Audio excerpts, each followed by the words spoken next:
There's first, there's what happens on the pitch. Second, there's what's happening with the fans as well. Third, there's what happens after the game. And for me, in those three things, there's some clear separations we need to make. So what happens on the pitch, for me, you have Vini Jr., who, when you watch the action itself, his reaction cannot be faked. You can see it. His reaction is an emotional reaction. I don't see any benefit for him to go to the referee and put all this misery on his shoulders. There is absolutely no reason for Vini Jr. to go and do this. And he does it, and when he does it, I think in his mind, he's doing it more because it's the right thing to do in that moment. So he goes and does it, and next to him you have Kylian Mbappe, who normally always stays quite diplomatic and on every side, and Kylian Mbappe is really clear about what he heard and what he saw, and is even more clear after the game when he speaks about it. So all of this happens, but then of course you have a player who's hiding what he's saying in his shirt. And on the end, you have this side of it, which I think is a little bit okay. You have a player who's complaining, you have a player who says he didn't do it. And I think unless the player himself comes forward, it's difficult. It's a difficult case. So I understand this. But then in the background, you see in the stadium, there are people doing monkey signs. It's happening in the stadium as well. It's happening. You can see it's in the video. So it happens. You have on one side the altercation between the players. You have on the other side what happens in the stadium as well. And then for me, even worse, and I'm clear in what I say, is what happens after the game. So after the game, you have the leader of an organization, Jose Mourinho, who uses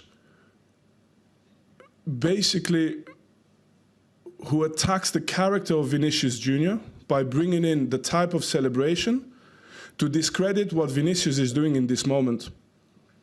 And for me, in terms of leadership, it's a huge mistake. And it's something that we should not accept.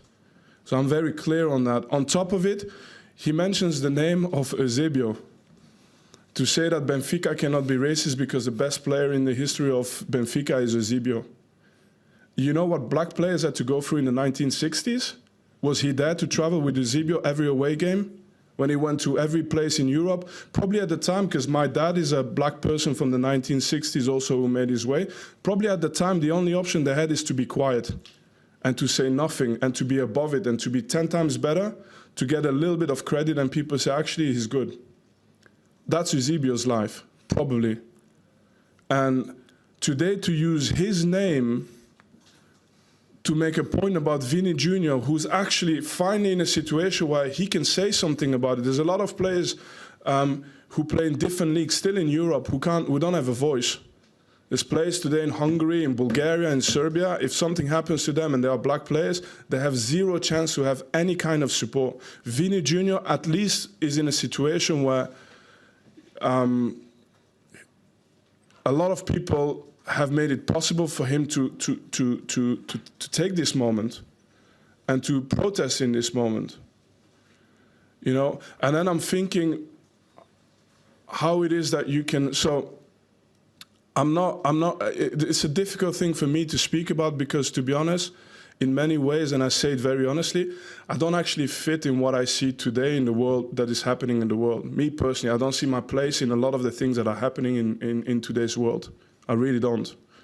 So I don't want to be a part of one group. I don't want to be a part of the other group. But if I see the situation with the player, I would like to see a situation where my dream is that at the end of the situation, if it is true that the player from Benfica said something as bad as what he said, I would love a situation where there's still a room where somebody can apologize and say, I'm sorry, I made a mistake. And this has an impact on the sentence as well. So the sentence should be A or B. But if you admit that you've made a mistake, there should be an opportunity as well to say that, hey, nobody's perfect. This is also a good step, you know? But we are taking away all these options because we are creating left or right and black and white, and you have to be on one side or on the other side.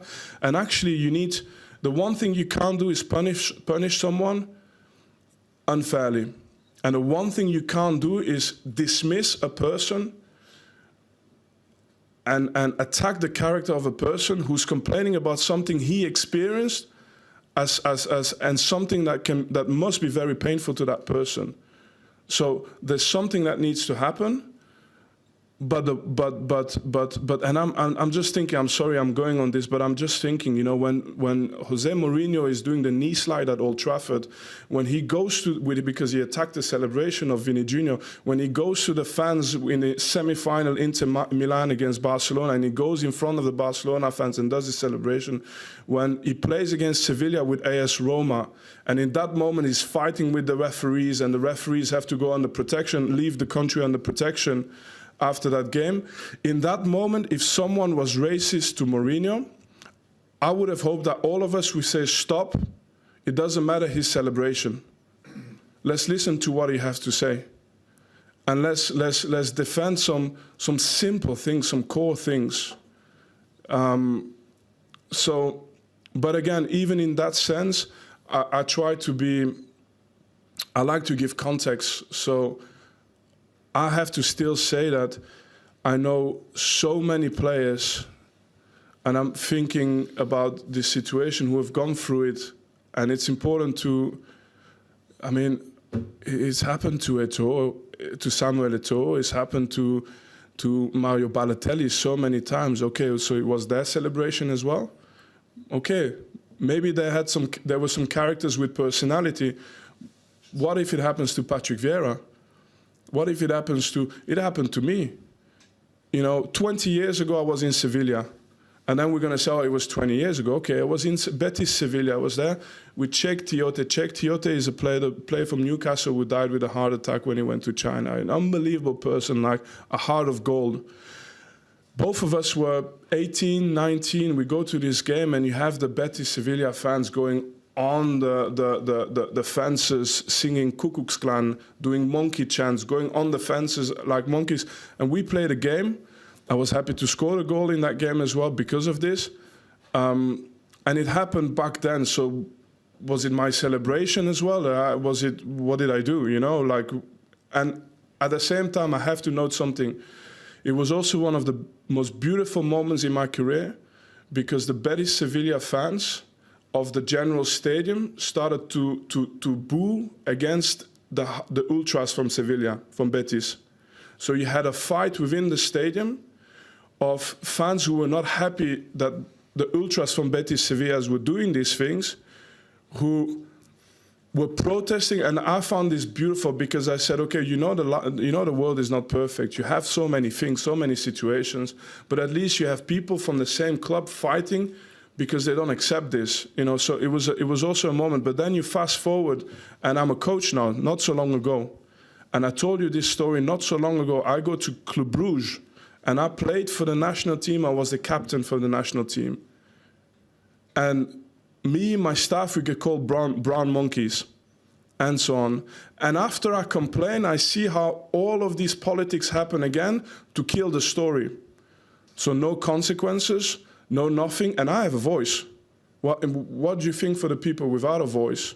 The problem is not necessarily the incident. The problem is how after that everything gets put in motion to basically sort of, I'm sorry, I'm going because I'm thinking about this as well, but so what you see and what you feel when you grow up with these issues is that somehow, somewhere down the line, this translates into maybe lack of opportunity. Because what happens is that you get pushed further and further away, you get branded more and more into one way, and actually what needs to be done to grow closer together takes a lot of time, takes a lot of effort, but what happens is exactly the contrary. You get put into one, you get pigeonholed into one group, and the other one gets pigeonholed into the other group, and you just grow further apart. And so my thought about this is, and now I'm going to finish on this because you've opened up something for me here, but I'm going to finish on this. In the end, I'm not saying go left and kill or go right and kill. That's not what I'm saying. deep down, I know I've met 100 people who worked with Jose Mourinho. I've never heard a person say anything bad about Jose. All the players who played with him, they love him. So I understand the person he is. I understand he's fighting for his team, he's fighting for his club, and he's made that decision. And you cannot be a bad person and have all the ex-players you've had talk so positively about you. So I know he's a good person. I don't need to judge him as a person, but I know what I've heard. So, and I understand maybe what he's done, but he's made a mistake. And it's something that hopefully in the future won't happen like this again, and that we can move forward and grow and hopefully yeah, I mean, look at the things that we can do together rather than the things that always constantly separate us.